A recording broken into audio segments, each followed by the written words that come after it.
Hey guys, ET1 Sammy back. I'm back, living life. Very cloudy day today. Very cloudy day, but warm, 10 degrees. Last of the warm daytime temperatures. Monday, it's gonna be a high of -5. Monday, Tuesday, Wednesday. Nighttime like -11, -12. So a little cold snap coming in. Anyway, today I'm gonna talk about money. I'm talking about money a lot because I'm so excited these days on my plan to save and retire. I'm so excited. Every day I'm thinking and making plans. I actually projected my finances to almost the penny for the next 10 years. And I'm kind of playing around with scenarios as to when I'm going to retire. I can work my ass off for the next 4 years and retire, or I can, let me get this nice and set up here. Or I can work for 2 years and then kind of take it easy for about another 4 years. Because I really don't want to retire until I'm 60. Because there's no real benefit. Because if I retire before that, I have to have the savings to do it, to live. But if I retire after 60, then I can draw on pension, which will take a burden off my interest. So I'm basing my projections on pure savings from my work. So I know how much I'm going to make. I know what my raises can potentially be, and I'm pretty stable in my job. I'm 90% sure about this job, about these 2 jobs I have. Now the thing is, people say things change. Absolutely. But the reality is, I can get a job very quickly. I can get a job very quickly and very easily.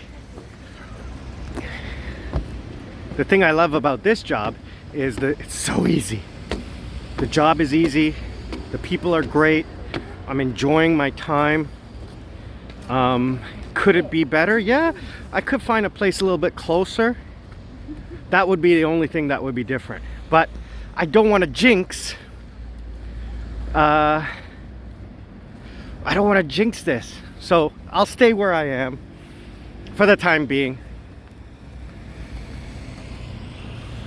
and earn that money. Now, the monthly interest or the monthly pension is from interest only. And we're talking about, I talked about this before, we're talking about 8%, between 6.5 and 8% in Sri Lanka.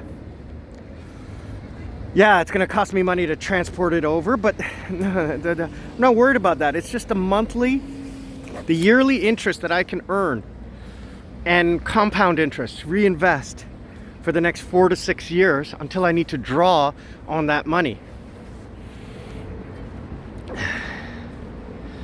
So basically, there are options where I can earn more money, but the risk goes up.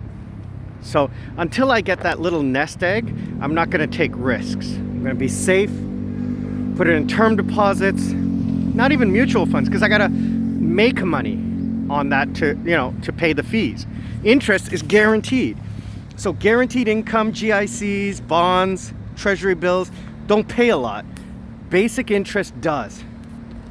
Term deposits do. So that's what I'm going to do. Anyway, my point being is that people are constantly complaining, and I see these memes and everything about how the billionaires are making billions of dollars, and how Jeff Bezos from Amazon and Zuckerberg and all these guys are making money during the last 6 to 8 months. And people are saying, Bezos could pay everybody that. No, he couldn't.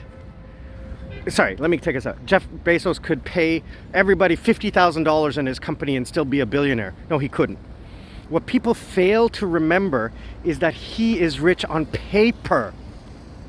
He owns stock in his company. He doesn't have that money in the bank.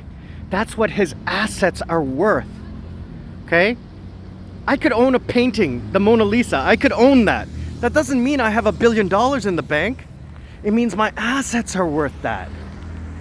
Now, I can get cash against that. I can get a loan against that.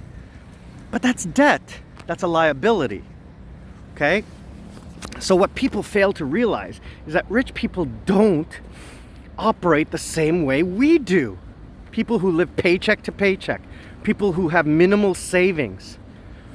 Right? We are not the normal. And this is what people fail to realize. They think that these super rich, or even the wealthy, okay, there's rich and then there's wealthy. Even the rich, they don't operate like us. People forget that. They don't understand that because they're not rich. Why these companies don't pay taxes? They don't pay income tax because they're smart. But is that wrong? No, that's the law.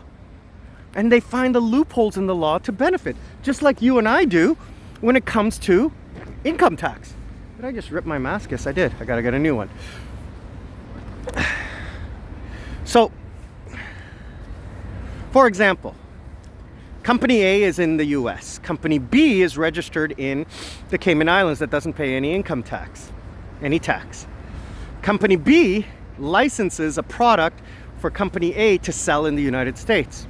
They generate $50 billion in income, but they pay Company B $50 billion, so they made zero. But it's Company A and B are exactly the same company.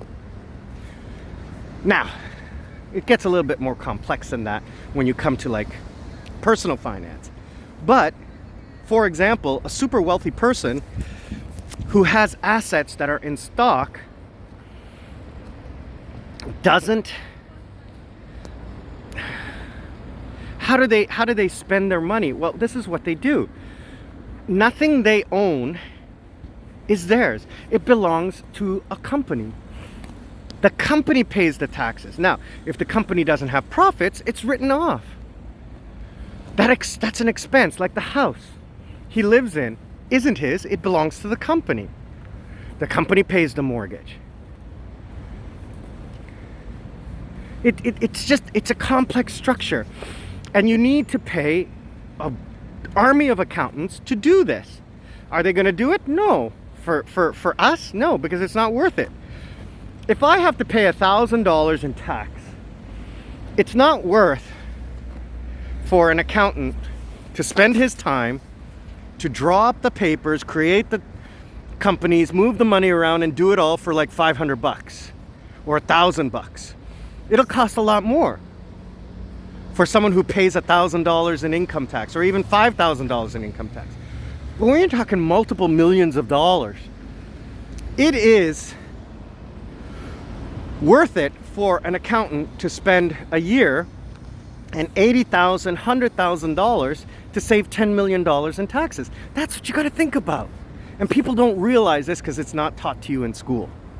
You don't learn this stuff in school because it'll never be used by the average person. Now, I am researching and I am investigating different opportunities for me to shelter my money tax-free. Well, the other thing is that in Sri Lanka, as a senior, I don't pay tax. But what things can I do to improve my situation and take advantage of the current laws and the loopholes within the laws to benefit myself? Should I open an LLC, a legal liability company, and pay myself from that company and have that company run at a loss? There's ways to do these things. People always go, how can that company stay in business and lose money?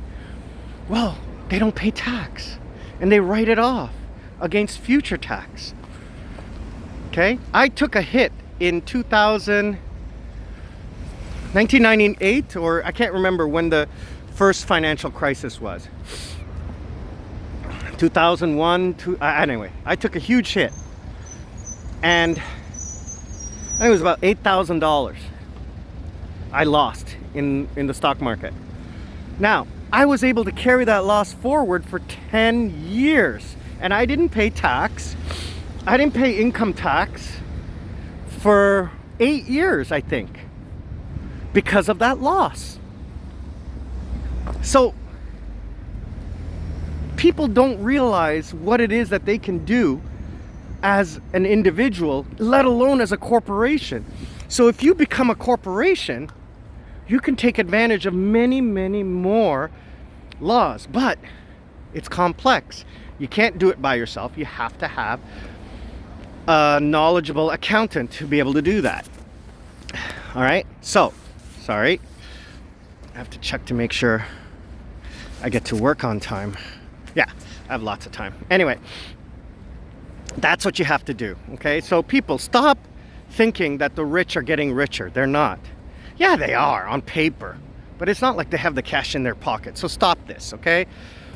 And they're rich because they know how to use their money to make money, okay? Even at 10%, $1 million, even at 1%, $1 million earns a lot of money, okay? So stop thinking small potatoes. Enjoy life. Ite one semi, living life. I'm out.